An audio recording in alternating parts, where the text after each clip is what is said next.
নমস্কাৰ ফেসবুক লাইভৰ এই অনুষ্ঠানটিলৈ আপোনালোকক আদৰণি জনাইছো ৰাজ্যখনত যোৱা 10টা দিন ধৰি প্ৰলয়ংকৰী বানপানীয়ে বিভিন্ন জনৰ জীৱনলৈ ভাবিব নোৱাৰা যন্ত্ৰণা কঢ়িয়াই আনিছে বিশেষকৈ বাংলাদেশত হোৱা প্ৰবল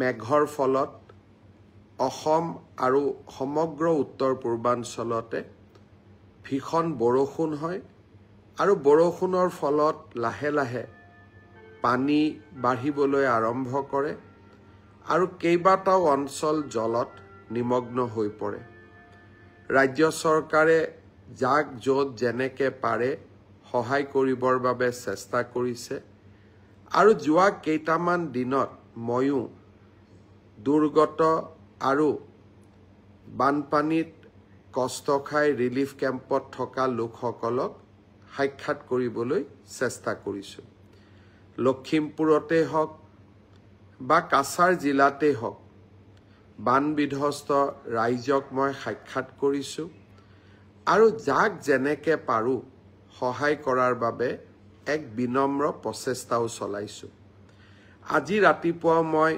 শ্ৰীভূমি জিলালৈ গৈছিলো হাইলাকান্দি জিলালৈ গৈছিলো তাতো বানে গৰকা ৰাইজক সাক্ষাৎ কৰিছিলো অৱশ্যে বৰাক আৰু ব্ৰহ্মপুত্ৰ দুইটা উপত্যকাতে লাহে লাহে ব্ৰহ্মপুত্ৰ আৰু বৰাকৰ পানী বিপদ সীমাৰ তললৈ আহিছে মই আশা কৰো যে ৰাইজে নিশ্চিতভাৱে কিছু সকাহ লাভ কৰিব অৱশ্যে আমি সকলোৱে জানো এয়া মাত্ৰ এটা প্ৰথম ৱেভ আছিল ব্ৰহ্মপুত্ৰ আৰু বৰাকৰ পানী আৰু বানপানী অসমবাসী ৰাইজৰ ওপৰত সদায়ে হেঁচা ৰাখিয়ে থাকে আৰু যেতিয়ালৈকে আগষ্ট মাহ পাৰ হৈ নাযায় তেতিয়ালৈকে আমি বানপানীৰ আতংকৰ পৰা সম্পূৰ্ণ মুক্ত হ'ব নোৱাৰো আৰু এয়া আমাৰ বাবে কেতিয়াবা ব্ৰহ্মপুত্ৰ বৰাক আমাক আশীৰ্বাদ যেন লাগে কেতিয়াবা অভিশাপ যেন লাগে অৱশ্যে এই মুহূৰ্তলৈকে ব্ৰহ্মপুত্ৰ উপত্যকাত বিশেষকৈ আমি নতুনকৈ বনোৱা মথাউৰিসমূহ নভঙাৰ বাবে যিমান ভয়াবহ বানপানী হ'ব লাগে সিমানখিনি ভয়াবহ হোৱা নাই পৰম পিতাৰ ওচৰত প্ৰাৰ্থনা কৰিম আমাক যেন এইবাৰ ভয়াবহ বানপানী আমাৰ ওপৰত যেন নাহে শ্ৰদ্ধাৰ ৰাইজ দুৰ্গতজনক সাহায্য দিয়াৰ সমান্তৰালভাৱে আন কেইবাটাও কামত আমি নিজকে নিয়োজিত কৰিছো পঞ্চায়ত নিৰ্বাচন সমাপ্ত কৰিয়েই আমি আমাৰ প্ৰতিশ্ৰুতি আৰু অসমবাসীৰ বাবে প্ৰয়োজনীয় কামসমূহ কৰিবৰ বাবে আমি নিৰন্তৰ প্ৰচেষ্টা চলাইছো ভাৰত ৰত্ন ডক্টৰ ভূপেন হাজৰিকাৰ জন্ম জয়ন্তী আমি 8 ছেপ্টেম্বৰৰ পৰা পালন কৰিম সেই উপলক্ষে গঠন কৰি দিয়া শক্তিশালী কমিটিখনৰ সৈতে 4 তাৰিখে মই এক বৈঠকত মিলিত হৈছিলো বিভিন্নজনে কি ধৰণে ডক্টৰ ভূপেন হাজৰিকাৰ জন্ম শতবাৰ্ষিকী পালন কৰিব লাগে তাৰ বিষয়ে আমাক পৰামৰ্শও আগবঢ়াইছিল অহা 9 তাৰিখে অসম বিধানসভাৰ এখন এদিনীয়া বিশেষ অধিৱেশন আৰম্ভ হ'ব সেই এদিনীয়া বিশেষ অধিৱেশনতে ভাৰত চৰকাৰৰ নিয়ম আৰু প্ৰয়োজনীয়তা অনুসৰি আমি ডিব্ৰুগড় বিমানবন্দৰটোক ডক্টৰ ভূপেন হাজৰিকা বিমানবন্দৰ নামেৰে নামাঙ্কিত কৰাৰ বাবে প্ৰস্তাৱ গ্ৰহণ কৰিম মই নিশ্চিত ভাৰত চৰকাৰে আমাৰ এই অনুৰোধ গ্ৰহণ কৰিব আৰু আমি ডিব্ৰুগড় বিমানবন্দৰটোক ভাৰত ৰত্ন ডক্টৰ ভূপেন হাজৰিকাৰ নামেৰে নামাঙ্কন কৰিবলৈ সক্ষম হ'ম আমি সকলোৱে জানো আমাৰ ৰাজ্যখনৰ দুজন মহিৰুহে ভাৰত ৰত্ন উপাধি লাভ কৰিছিল ভাৰত ৰত্ন গোপীনাথ বৰদলৈৰ নামত অসমৰ ৰাজধানী গুৱাহাটী বিমানবন্দৰ আৰু ভাৰতৰত্ন ভূপেন হাজৰিকাৰ নামত অসমৰ দ্বিতীয়খন ৰাজধানী ডিব্ৰুগড়ৰ বিমানবন্দৰ। মই আশা কৰোঁ অসমবাসী ৰাইজে আমাৰ এই প্ৰচেষ্টাক সহায় কৰিব, সহযোগিতা কৰিব। অহাকালি ঈদ-উজ-জোহা। মই সমগ্ৰ ইছলাম ধৰ্মী ৰাইজক পবিত্ৰ ঈদৰ আকৌ এবাৰ শুভ ইচ্ছা যাচিছোঁ। এটাই মাত্ৰ অনুৰোধ কৰিম, ঈদ-উজ-জোহাৰ সময়ত আমি যি ধৰণে কুৰবানী আগ নবঢ়াওঁ কিয়, আমাৰ ঘৰৰ কাষতে থকা আন ধৰ্মৰ লোকসকলৰো ধৰ্মীয় বিশ্বাস আৰু পৰম্পৰাক আমি নিশ্চয় সন্মান কৰিম আৰু তেনেকৈয়ে আমাৰ ৰাজ্যখন শান্তি আৰু সম্প্ৰীতিৰ বাটেৰে আগুৱাই যাব। এডিআৰিৰ মৌখিক পৰীক্ষা অহা 17 জুনৰ পৰা আৰম্ভ হ'ব। আপোনালোকে জানে এডিআৰি থাৰ্ড গ্ৰেড অৰ্থাৎ তৃতীয় বৰ্গৰ বাবে যিসকল উত্তীৰ্ণ হৈছে তেওঁলোকে 3টা পৰীক্ষা দিব লাগিব। যিসকলে ষ্টেনোগ্ৰাফাৰৰ পৰীক্ষা পাছ কৰিছে তেওঁলোকে ষ্টেনোগ্ৰাফাৰৰ স্কিল পৰীক্ষা দিব লাগিব। যিসকলে ড্ৰাইভিং পাছ কৰিছে তেওঁলোকে ড্ৰাইভিঙৰ স্কিল পৰীক্ষা দিব লাগিব।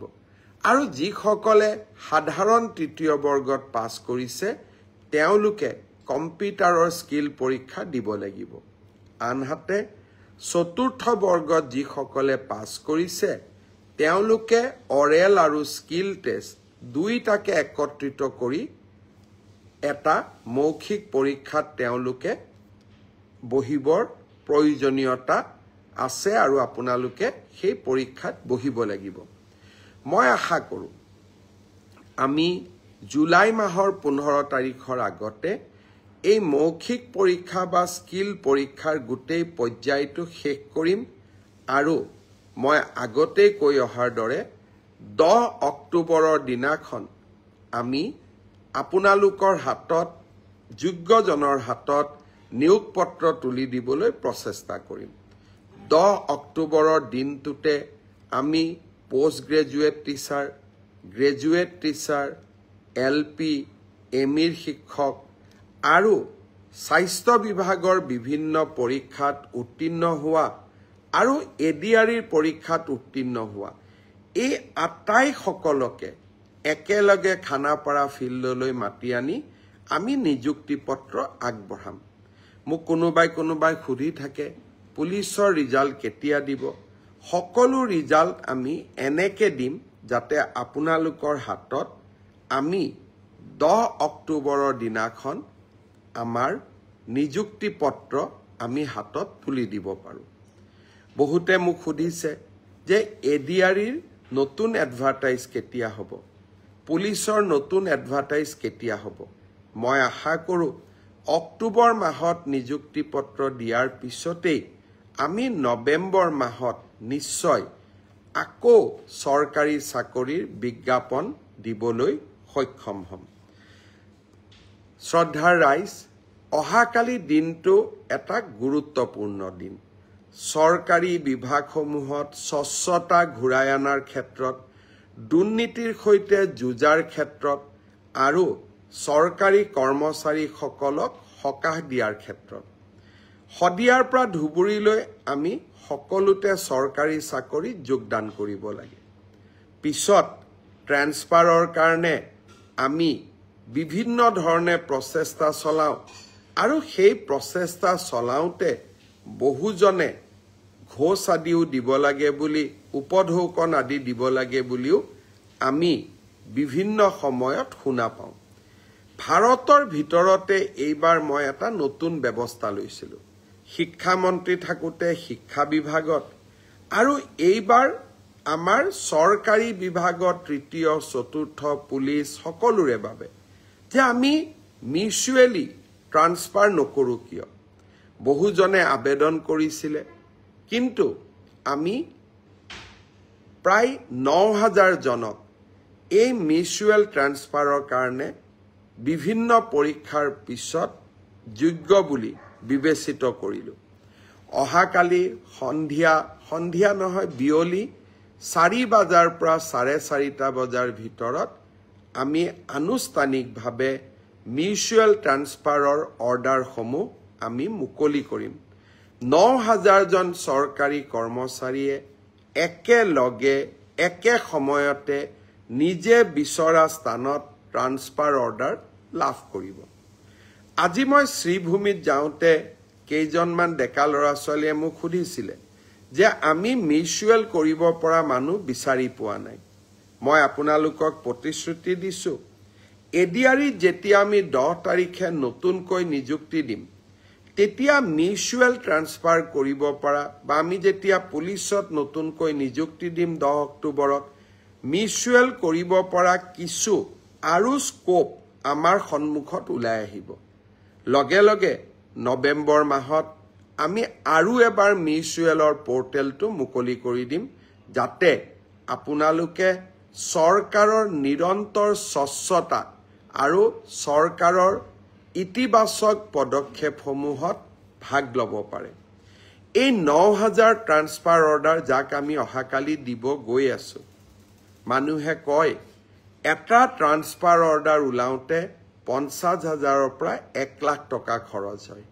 এতিয়া আপোনালোকে নিজে হিচাপ কৰক, 9,000 পূৰণ 50,000 কিমান হ'ব, 9,000 পূৰণ 1 লাখ কিমান হ'ব।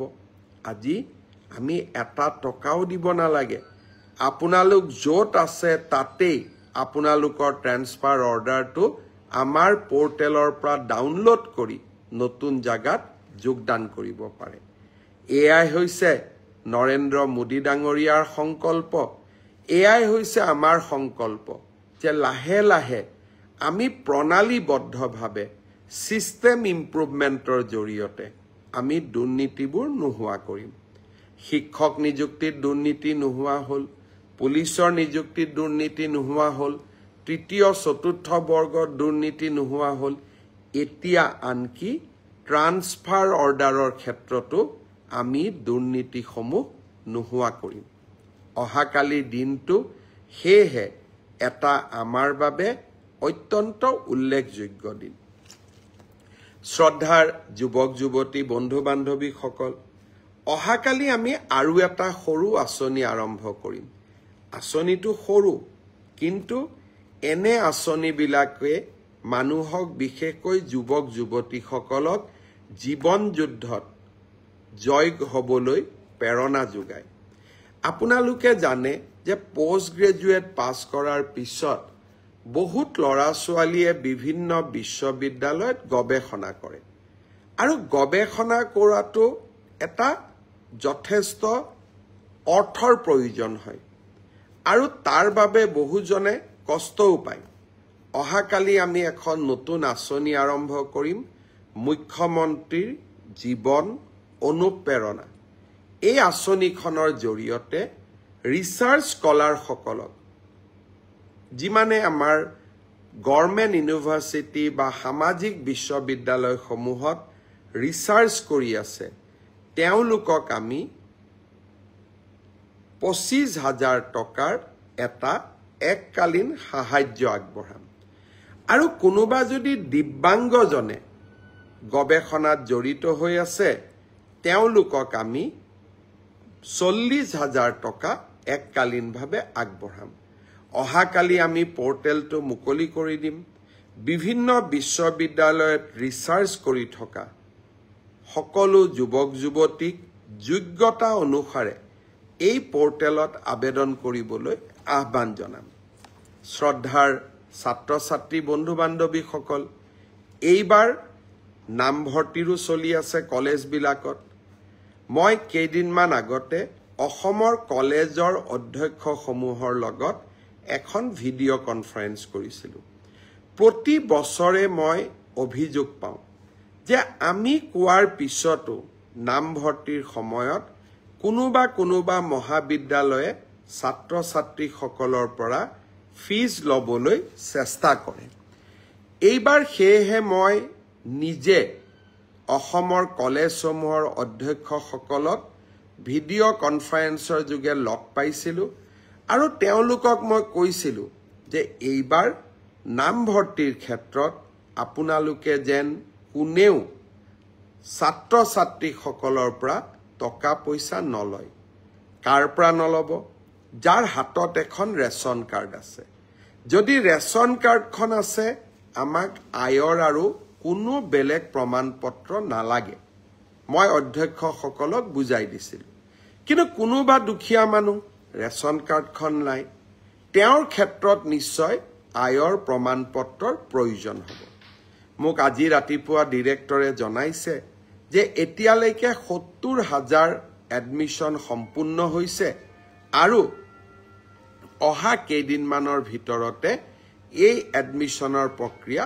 সম্পূৰ্ণ হ'ব কোনোবাই যদি ৰেচন কাৰ্ডখন থকাৰ পিছতো এডমিশনত টকা পইচা দিবলগীয়া হৈছে বা কোনোবা মহাবিদ্যালয়ে যদি ৰেচন কাৰ্ডখন থকাৰ পিছতো আপোনালোকৰ পৰা টকা পইচা লৈছে আপোনালোকে মোক নিশ্চয় জনাব আমি বিহিত ব্যৱস্থাও গ্ৰহণ কৰিম আৰু আপোনালোকে টকা কেইটা যাতে উভতাই পায় তাৰ বাবেও ব্যৱস্থা গ্ৰহণ কৰিম নতুন এডমিশনৰ লগে লগে নিযুত মইনাও আৰম্ভ হ'ব জুন আৰু জুলাই মাহটো গৰম বন্ধ আগষ্টৰ 1 তাৰিখৰ পৰা আমি নিযুত মইনাৰ প্ৰপত্ৰ দিম প্ৰথম নামভৰ্তি কৰা সকলকো আৰু যিসকলে নিযুত মইনা পায়ে এইবাৰ দ্বিতীয় বছৰত বা থাৰ্ড সেমিষ্টাৰত নাম লগাব এই ফাৰ্ষ্ট সেমিষ্টাৰ আৰু থাৰ্ড সেমিষ্টাৰ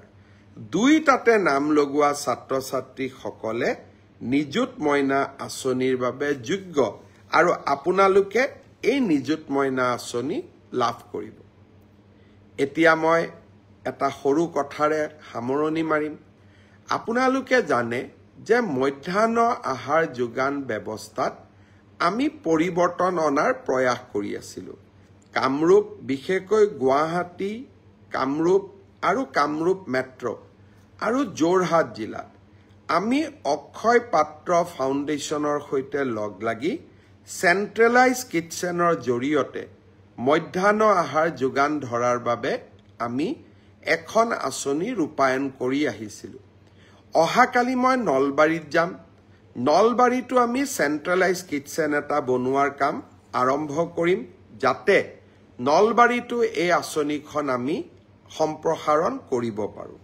ইয়াৰ লগে লগে অহা কেইটামান দিনত ডিব্ৰুগড় লখিমপুৰ আৰু তেজপুৰতো এনে ধৰণৰ চেণ্ট্ৰেলাইজ কিটচেনৰ নিৰ্মাণৰ কাম আমি হাতত ল'ম যাতে আমি এই অক্ষয় পাত্ৰৰ সৈতে কৰা চেণ্ট্ৰেলাইজ কিটচেনৰ জৰিয়তে মিড ডে মিল যোগানৰ আঁচনিখন সম্প্ৰসাৰণ কৰি গৈ থাকিব পাৰোঁ শ্ৰদ্ধাৰ ৰাইজ মাজুলীতো এনেকুৱা এটা চেণ্ট্ৰেলাইজ কিটচেনৰ নিৰ্মাণৰ কাম চলি আছে গহপুৰৰ ৰাইজলৈ এটা সুন্দৰ খবৰ কনকলতা বিশ্ববিদ্যালয় নিৰ্বাচনৰ সময়ত আমাৰ এক অংগীকাৰ আছিল যোৱা কেবিনেটে গহপুৰত কনকলতা বিশ্ববিদ্যালয় নিৰ্মাণৰ বাবে 415 কোটি টকাৰ আবণ্টন দিছে আৰু ইতিমধ্যে নিবিদাৰ প্ৰক্ৰিয়া আমি সম্পূৰ্ণ কৰিছোঁ নিবিদা প্ৰাপ্ত ব্যক্তিজনো চিনাক্ত হৈছে মই আশা কৰোঁ বানপানী শেষ হৈ যোৱাৰ লগে লগে আমি কনকলতা বিশ্ববিদ্যালয় নিৰ্মাণৰ কাম হাতত ল'ম অকণমান মনত পেলাওকচোন আজি ভাৰতবৰ্ষ স্বাধীন হোৱাৰ ৭৫ বছৰ অতিক্ৰম কৰি গ'ল আমাৰ দেশত ৰাজ্যত ৬০ বছৰ পৰ্যন্ত কংগ্ৰেছৰ এখন চৰকাৰ আছিল কনকলতাৰ নামেৰে এনে একোটা অনুষ্ঠান কৰাৰ বাবে তেওঁলোকে কেতিয়াও মনত ভবা নাছিল আজি আমি গোপীনাথ বৰদলৈ হওক কনকলতাই হওক ডক্টৰ ভূপেন হাজৰিকাই হওক আমাৰ ৰাজ্যখনৰ পাত স্মৰণীয় ব্যক্তিসকলক সন্মান প্ৰদৰ্শন কৰিবলৈ আমি চেষ্টা কৰিছোঁ কেইদিনমান আগতে কেবিনেটত আমি অসমৰ প্ৰাক্তন মুখ্যমন্ত্ৰী গোলাপ বৰবৰাৰ নামেৰেও ষ্টেট ইনষ্টিটিউট অফ ৰুৰেল ডেভেলপমেণ্টখন নামাঙ্কিত কৰাৰ সিদ্ধান্ত গ্ৰহণ কৰিছিলোঁ। ৰাজনীতিৰ পৰা বহু ওপৰলৈ গৈ, ৰাজনীতিৰ পৰা বহু ঊৰ্ধ্বলৈ গৈ জননী জন্মভূমিৰ সেৱা কৰাটোৱে আমাৰ লক্ষ্য। প্ৰতিটো পল, প্ৰতিটো ক্ষণ অসমবাসীৰ লগত, অসমবাসীৰ স্বাভিমান আৰু অসমবাসীৰ উন্নয়ন আৰু বিকাশৰ স্বপ্ন সাকাৰ কৰাৰ সংকল্প, এয়াই হৈছে আমাৰ লক্ষ্য। শেষত মই লাখপতি বাইদেউৰ কথাৰে সামৰণি মাৰিম। নিৰ্বাচনৰ সময়ত মই সকলোকে কৈছিলোঁ যে আত্মসহায়ক গোটত কাম কৰি থকা বা যোগদান কৰা বাইদেউসকলক এখন নিশ্চিত আঁচনিৰ জৰিয়তে 10,000, 25,000 আৰু 50,000 টকা আগবঢ়োৱাৰ আমি সিদ্ধান্ত লৈছোঁ। অহা 8 তাৰিখে মই অসমৰ সকলো বিধায়কক মাতিছোঁ।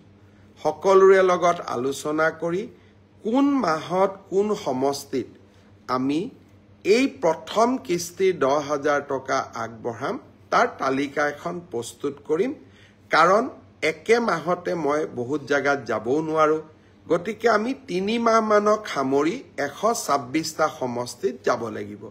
বিধায়কসকলৰ পৰা পৰামৰ্শ লৈ 9 তাৰিখে অৰ্থাৎ 9 জুন তাৰিখে কোন সমষ্টিত আমি কেতিয়া মুখ্যমন্ত্ৰীৰ উদ্যমিতা আঁচনিখনৰ ধন বিতৰণ কৰিম তাৰ বিষয়ে আপোনালোকক জনাই দিম। আকৌ এবাৰ আপোনালোকক নমস্কাৰ জনাইছোঁ, প্ৰণাম জনাইছোঁ। আজি এই ব্ৰডকাষ্টত আমাৰ লগত অনুপম দাস আছে, গ্ৰেট মামা, প্ৰবীণ বৰুৱা, গ্ৰেট মুখ্যমন্ত্ৰী, অশোক ওৰাং অনুৰাগী, very good, Jon Bora Konwar, good evening, Prafulla Assam, good evening sir, Kuldeep Baishya Kanaklata বিশ্ববিদ্যালয়ৰ বিষয়ে লিখিছে, সুকান্ত বৰাই 108ৰ বিষয়ে লিখিছে। মই কোনোবা এটা ব্ৰডকাষ্টত নিশ্চয় 108ৰ বিষয়েও ক'ম। কেইদিনমান আগতে 108ৰ উজনি অসমৰ যিসকলে কাম কৰে তেওঁলোকে মোক সাক্ষাৎ কৰিছিল আৰু মই তেওঁলোকক কৈছিলোঁ যে মই আপোনালোকৰ কাৰণে নিশ্চয় কিবা ভাল খবৰ দিয়াৰ বাবে চেষ্টা কৰিম। কিন্তু 108 সেৱাটো চৰকাৰৰ নহয় বাবে মই যিমান কৰিব খোজো সিমান কৰিব পৰা নাই। কিন্তু আপোনালোকৰ জীৱনৰ নিৰাপত্তা যাতে থাকে তাৰ বাবে নিশ্চয় মই প্ৰচেষ্টা কৰিম। আমাক পল চৌধুৰীয়ে কমেণ্ট দিছে, ৰাজামণি মহন্তই কৈছে অসম পুলিচৰ ৰিজাল্ট মই ক'লোৱেই ইতিমধ্যে আপোনালোকক। আকাশ ভাটিয়া, দিগন্ত ফুকন, মনজিৎ দলে,